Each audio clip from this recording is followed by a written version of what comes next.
मैं योगी जी को कहना चाहता हूं, महाराज जी, ये जो चंदा चोर हैं, ये आपको भी हटाने का पूरा षड्यंत्र रच रहे हैं। आपकी भी कुर्सी के पीछे पड़े हैं। आप महापाप करने वालों का साथ क्यों दे रहे हैं? कि दिल्ली की जनता ने उन्हें 15 वर्ष तक अवसर दिया, लेकिन दिल्ली को उन्होंने बर्बादी के सिवाय कुछ नहीं दिया, भ्रष्टाचार के सिवाय कुछ नहीं दिया। आज मैं उनसे पूछना चाहूंगा, अयोध्या कोई डबल इंजन सरकार ने 9 वर्ष में जो सजाया है, जो संवारा है, देखिए इस मॉडल को और फिर अपने कारनामों पर पश्चाताप करो। सीएम योगी ने कहा है कि एक सज्जन, बिना नाम लिए कहा, एक सज्जन अयोध्या गए हैं जो दिल्ली को बर्बाद किया है। क्या मैं योगी जी को कहना चाहता हूं, महाराज जी, ये जो चंदा चोर हैं, ये आपको भी हटाने का पूरा षड्यंत्र रच रहे हैं। आपकी भी कुर्सी के पीछे पड़े हैं। आप महापाप करने वालों का साथ क्यों दे रहे हैं? मेरा जो संघर्ष है कि जो चंदा चोर हैं उन लोगों को, इन राक्षसों को सरेआम फांसी दी जानी चाहिए, इसमें मेरा साथ दीजिए। इन महापापियों का साथ मत दीजिए। एफआईआर में और ना ही एसआईटी की किसी उसमें चंपत राय का नाम नहीं आ रहा है। एफआईआर में भी नाम नहीं। बिल्कुल, मैं तो कह ही रहा हूं कि जिस तरह से पूरे मामले को बड़े बड़े राक्षसों को बचाने की कोशिश की जा, एक्चुअली प्रॉब्लम यह है कि जिन लोगों को एक्शन लेना है वही लोग इसमें लिप्त हैं। वो अपने खिलाफ एक्शन, वो अपने को बचाने की कोशिश, ये कहना गलत है कि बड़े लोगों को बचाने की कोशिश की जाए। वो अपने को बचा रहे हैं ये लोग। तो जो पहले तो लूटा और उसके बाद फर्जी एफआईआर और फर्जी एसआईटी करके, ये एक तरह से जले पे नमक है पूरे हिंदू समाज को। लगातार कई एफआईआर कॉपी, कई तहरीर दी गई, लेकिन एफआईआर जो दर्ज हुई वो ट्रस्ट के ही तहरीर पे दर्ज सब मतलब लोगों की आंखों में धूल झोंकने का। मेरे को ये बताइए, 2021 में अगर एक जमीन 2 करोड़ की 10 मिनट के अंदर 20 करोड़ में खरीद ली जाती है, उसके ऊपर अभी तक गिरफ्तारी क्यों नहीं हुई?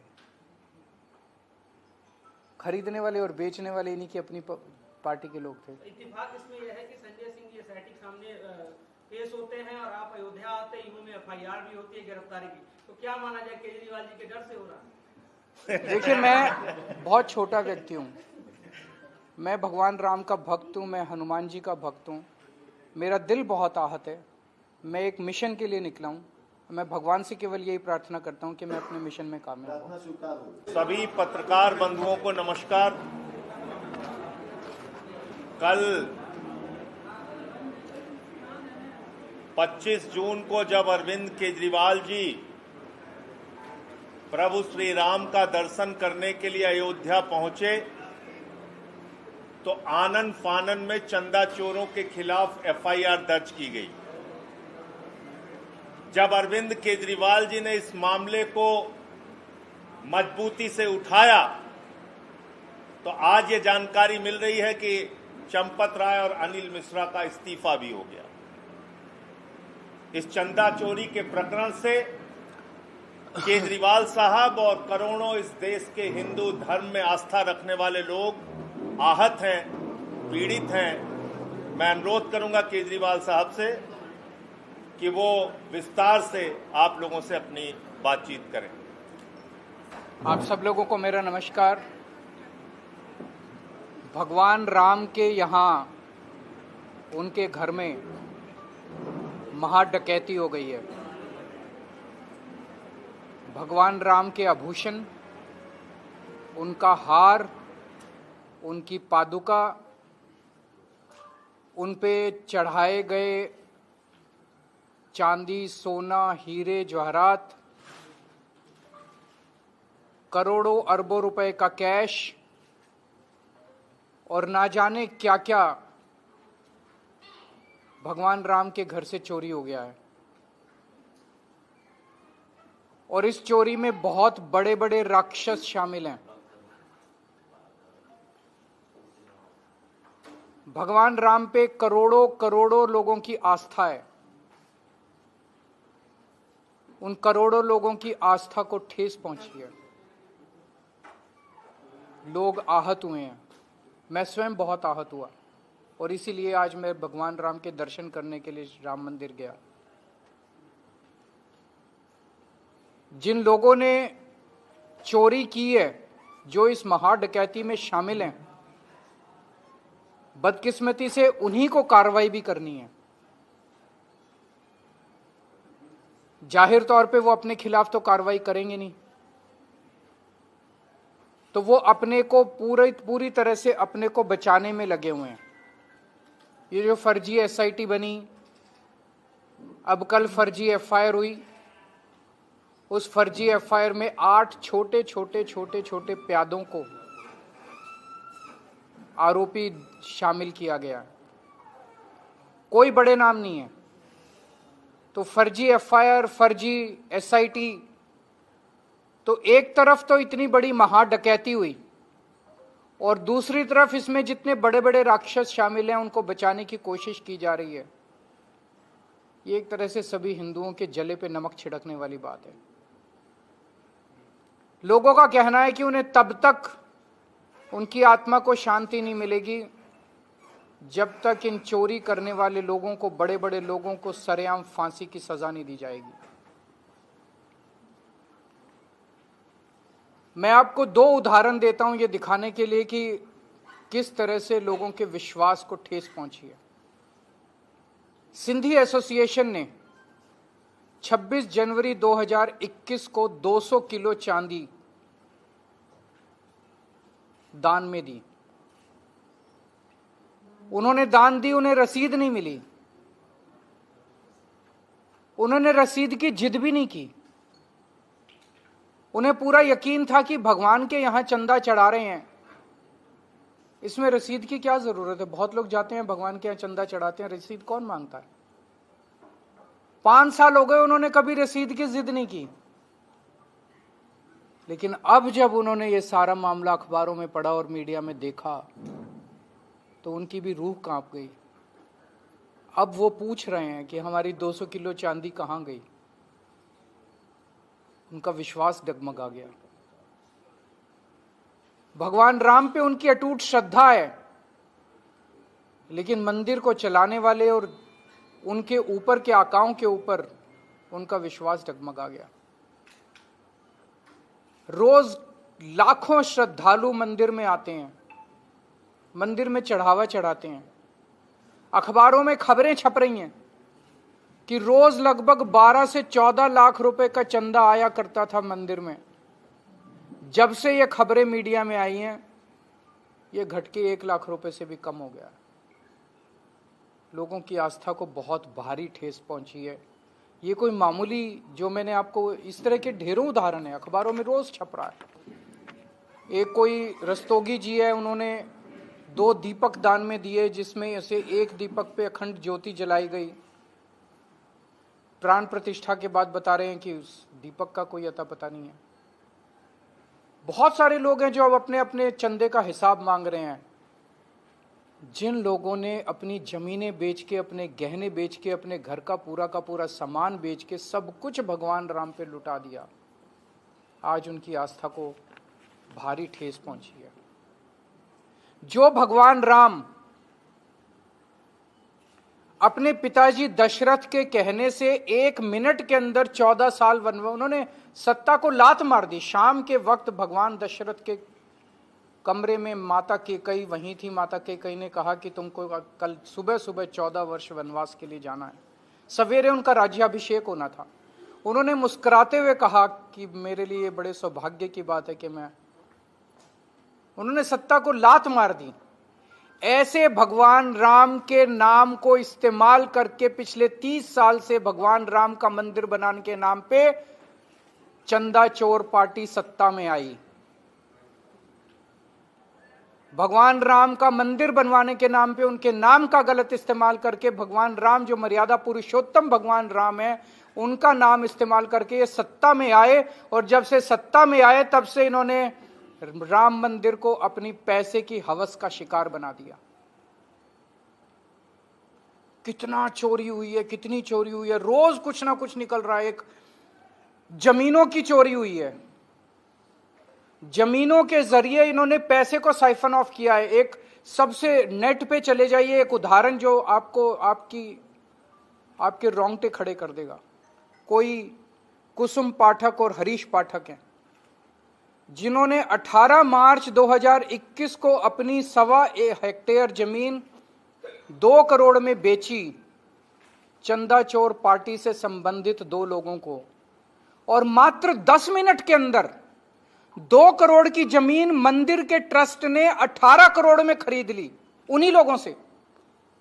पाठक परिवार ने 2 करोड़ रुपए में जमीन बेची और 10 मिनट के अंदर ट्रस्ट ने चंदा चोर पार्टी के लोगों से 18 करोड़ में जमीन खरीद ली। इसका मतलब 16 करोड़ रुपए ट्रस्ट ने भगवान राम के साइफन ऑफ कर दिए। और ये अकेला उदाहरण नहीं है, ऐसे ढेरों उदाहरण है। इस पे कोई कार्रवाई नहीं की गई, इसकी शिकायत की जा चुकी है, कई बार शिकायत की जा चुकी है। लेकिन मैंने जैसे कहा, जिन लोगों को कार्रवाई करनी है वही लोगों को एक्शन लेना है, वो एक्शन नहीं लेंगे अपने खिलाफ। वो छोटे छोटे कैशियर को पकड़ेंगे, चौकीदार को पकड़ेंगे, माली को पकड़ेंगे, इन लोगों को पकड़ेंगे, बड़े ऊपर बैठे हुए लोगों को के खिलाफ एक्शन नहीं लिया जाएगा।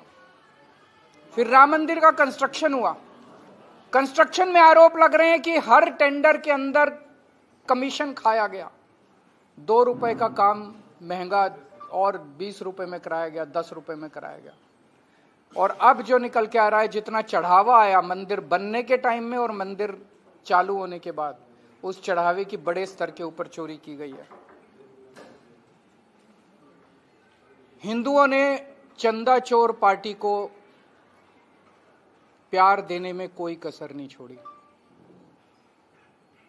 लेकिन चंदा चोर पार्टी ने हिंदुओं की आस्था को ठेस पहुंचाने में भी कोई कसर नहीं छोड़ी। जो ठेस, जिस तरह का धोखा चंदा चोर पार्टी ने हिंदुओं को दिया है, शायद ही भारत के इतिहास में किसी ने हिंदुओं के साथ इतना बड़ा छल किया होगा।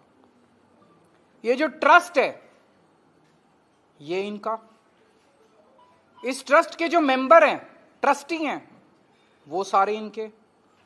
मंदिर का जो मैनेजमेंट है, वो सारा इनका। मंदिर में बहुत बड़े पैमाने के ऊपर चोरी हुई, बहुत बड़ी महाडकैती हुई, और अब उस डकैती पे पर्दा ढांकने का काम भी यही लोग कर रहे हैं। इतने बड़े स्तर के ऊपर रोज चोरी हो रही थी, रोज चोरी हो रही थी।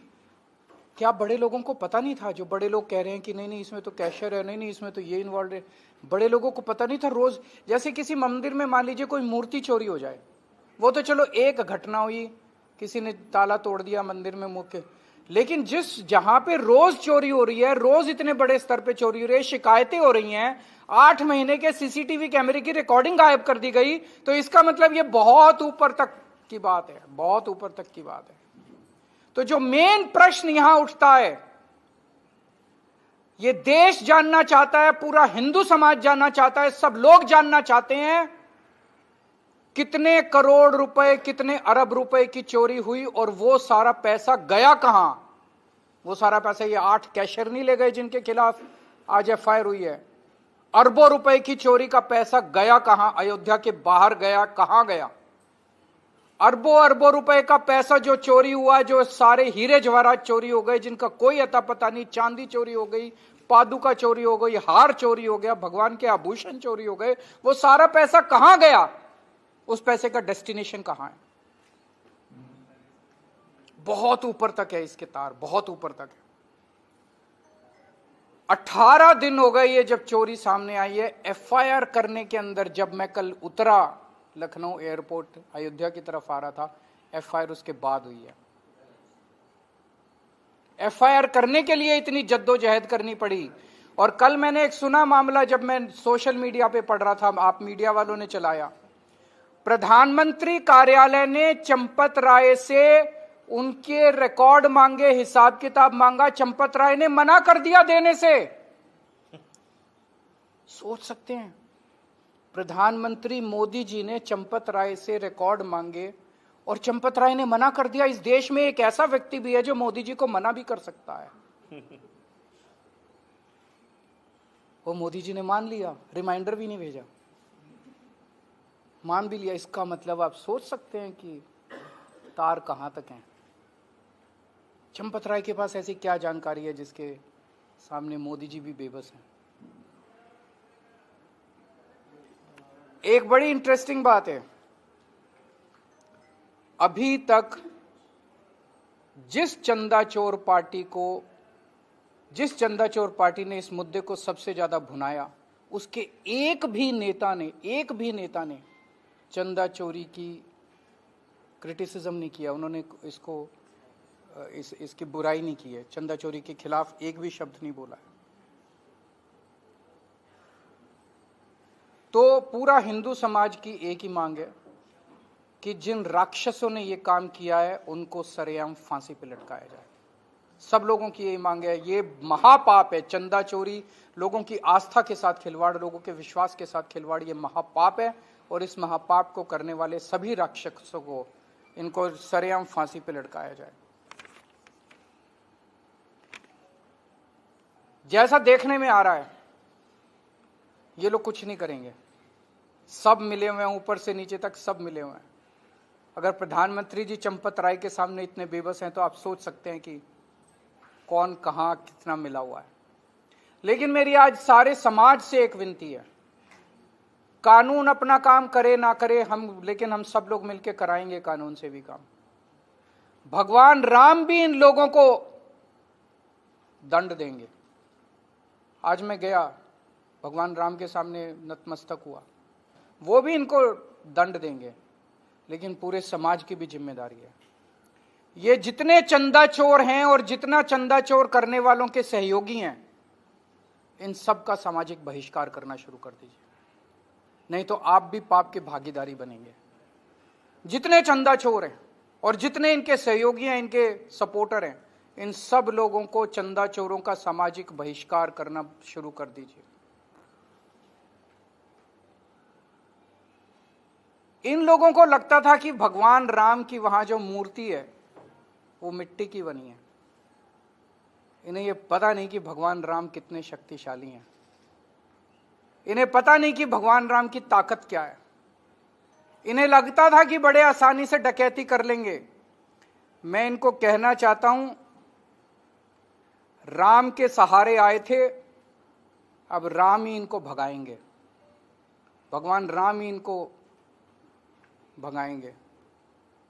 हमारी सबकी मांग है, पूरे हिंदू समाज की मांग है कि ये जो ट्रस्ट के अंदर नेता बैठे हैं, अफसर बैठे हैं, इनका मंदिर से क्या लेना देना है? ये क्यों बैठे हैं? इन्होंने अपने प्यादों को बिठा रखा है। आज हम हनुमानगढ़ी गए थे। हनुमानगढ़ी को साधु संत संचालन करते हैं। साधु संत निर्मोही होते हैं, उन्हें कुछ लेना देना नहीं। हनुमानगढ़ी में करोड़ों करोड़ों का चंदा चढ़ता है, आज तक एक नए पैसे का आरोप नहीं लगा, और कितनी दशकों से चढ़ रहा है, सदियों से चढ़ रहा है। भगवान राम के मंदिर को भी साधु संतों को, धर्म आचार्यों को सौंपा जाए। इन अफसरों को और नेताओं को इसके चंगुल से हटाया जाए। इस ट्रस्ट के अंदर केवल और केवल धर्माचार्यों को, जो उन्हीं को उस पर रखा जाए। और मैं लोगों को कहना चाहता हूं, जो राम के नहीं हुए वो आपके क्या होंगे? जिन्होंने भगवान राम को लूट लिया वो आपके क्या होंगे? कुछ अंधभक्तों को लगता था कि ये लोग बड़े ईमानदार हैं। कुछ अंधभक्तों को इनकी ईमानदारी पे बड़ा भरोसा था। वो अंधभक्त जान लें, जिन्होंने राम को नहीं छोड़ा वो राष्ट्र को क्या छोड़ेंगे। तो मैं पूरे देश से अपील करना चाहता हूं, सब लोगों को ये धर्म युद्ध है। सब लोगों को उठना पड़ेगा, सब लोगों को खड़ा होना पड़ेगा, और सब लोगों को ये धर्म युद्ध की लड़ाई लड़नी पड़ेगी। आज मैं तो कसम खा के आया हूं भगवान राम के मंदिर में कि जब तक इन राक्षसों को फांसी पे नहीं चढ़वा दूंगा, मैं चैन की सांस नहीं लूंगा। अनैतिकता, नैतिकता, इनकी नैतिकता, इस्तीफे, ये तो बड़ा आसान है। मैंने एक पैसे का चोरी नहीं की थी, इन्होंने मेरे को जेल भेज दिया, मनीष सिसोदिया को जेल भेज दिया, सबको जेल भेज दिया। जिन लोगों ने महा डकैती कर दी प्रभु श्री राम के घर में, उनके क्या इस्तीफे से खुशी मनाई जानी चाहिए? पहली चीज तो उनको सरेआम फांसी पे चढ़ाना चाहिए, और दूसरी चीज उनके ऊपर वालों को कौन करेगा? ये तो केवल जरिया थे। मैंने कहा इस पूरी लूट का पैसा पहुंचा कहां है? क्या इनके घरों में है या इन्होंने कहीं और डिलीवर किया? इनकी पूरी लूट का पैसा किसके पास है? कितना पैसा लूटा और कहां गया?